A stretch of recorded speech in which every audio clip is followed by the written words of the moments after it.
Andijon davlat universitetining kimyo kafedrasi jamoasi xalq tabobati usullari orqali dorivor vositalar yaratishning ilmiy asoslarini tuzmoqda. Oliygohning kimyogar olimlari, yosh tadqiqotchilari an'anaviylarga nisbatan shifobaxsh xususiyatlari bir necha barobar yuqori oziq-ovqat qo'shimchalari olish ustida marraga yetishmoqda. Masalan, ilmiy izlanishlarni zafaron va zaytundan dorivorlar yaratish bilan bog'lagan Komiljon Ubaydullayevning ham takliflari xalq tabobati uchun istiqbolli. Olingan oziq-ovqat qo'shilmalarini biz turli biologik faolliklarni in vitro va in vivo sharoitlarda amalga oshirdik.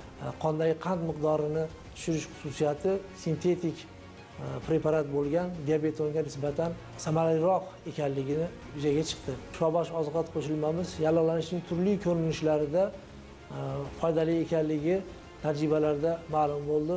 Shifobaxsh mana shu tabiiy vositalardan aytaylik zafaron asosida olingan shifobaxsh oziq-ovqat qo'shilmalarimizning bitta xususiyati borki, bularning zararsiz ekanligi, turli yondosh yonaki ta'sirlar mavjud emasligi bularning asosiy yutug'i hisoblanadi. Adabiyot ma'lumotlarida ma'lumki, zafaron yaxshi antioksidant sifatida ko'rsatilgan.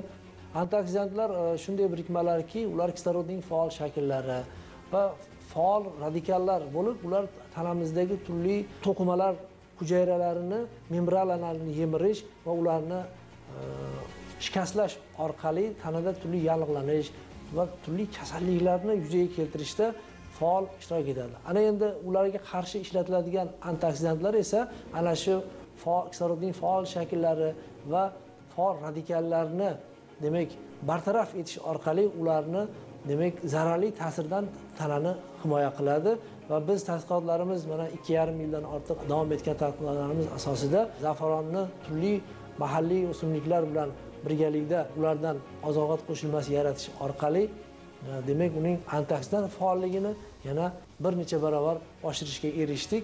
Ushbu oziq-ovqat qo'shilmalari qon bosimini normallashtirish, jigar funksiyasini yaxshilash, jigarni tozalash, buyrak funksiyasini yaxshilash kabi qo'shimcha foydali xususiyatlarga ega hisoblanadi.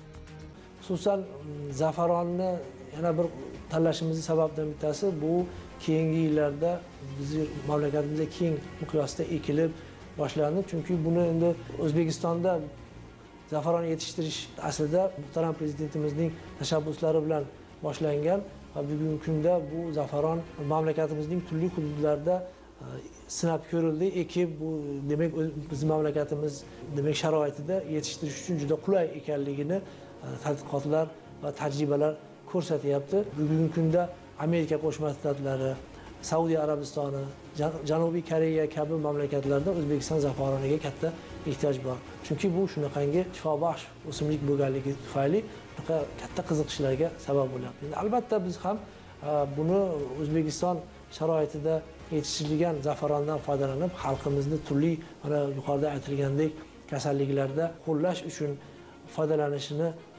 xohladik. Xalqimiz bundan bahramand bo'lishini istadik va shu tufayli mana o'tgan 2,5 yil davomida bu tadqiqotlar